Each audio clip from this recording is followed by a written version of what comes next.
तो रउआ लोग इ लाल बटन दबा के भोजपुरी लेटेस्ट न्यूज के सब्सक्राइब कर ली और इ घंटी भी दबा दी ताकि सबसे पहले रउरा लोग भोजपुरी के वीडियो देख सकी।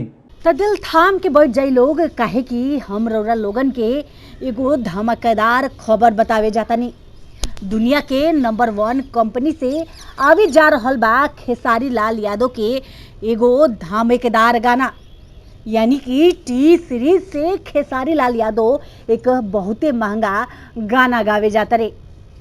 इ जानकारी रउरा सबके खेसारी लाल यादव अपन सोशल मीडिया पर देले बाड़े और ये रउरा सबके बतैले बाड़े कि कुछ खास प्रोजेक्ट खातिर टी सीरीज के चेयरमैन भूषण कुमार से मुलाकात कैले बाड़े।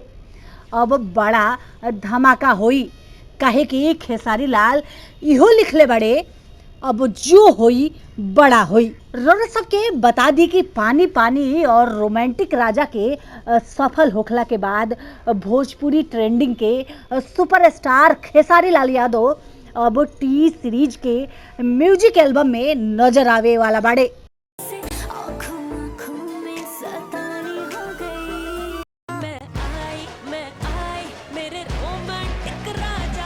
भूषण कुमार और खेसारी लाल यादव के ये फोटो सामने आवे के बाद कुछ लोग ये कहतारे कि ये भोजपुरी इंडस्ट्री खातिर काफी गर्व के बात बा कि अब भोजपुरिया के कलाकार के टी सीरीज जैसन प्लेटफॉर्म मिलता।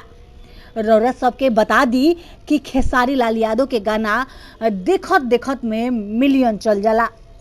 यूपी बिहार में खेसारी लाल यादव के खूब जलवा बा। टी सीरीज के चेयरमैन से मिले के बाद खेसारी लाल यादव बहुते खुश बाड़े।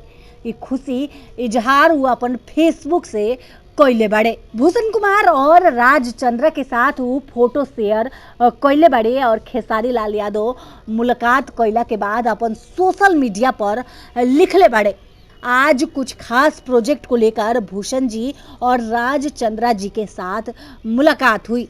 अब जो होगा बड़ा होगा। अपने भाई का साथ दीजिए और अपना प्यार बनाए रखिए।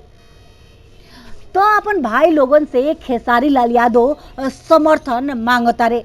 तो रउरा सबे ई वीडियो के खूब शेयर करी जा, रउरा सब खूब लाइक करी जा और खेसारी लाल यादव के समर्थन करी जा।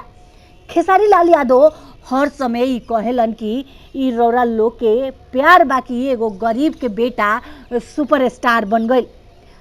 तो एक बार फिर मौका बा खेसारी लाल यादव के खूब शेयर करी जा और उनका के और बड़ा स्टार बना दी जा।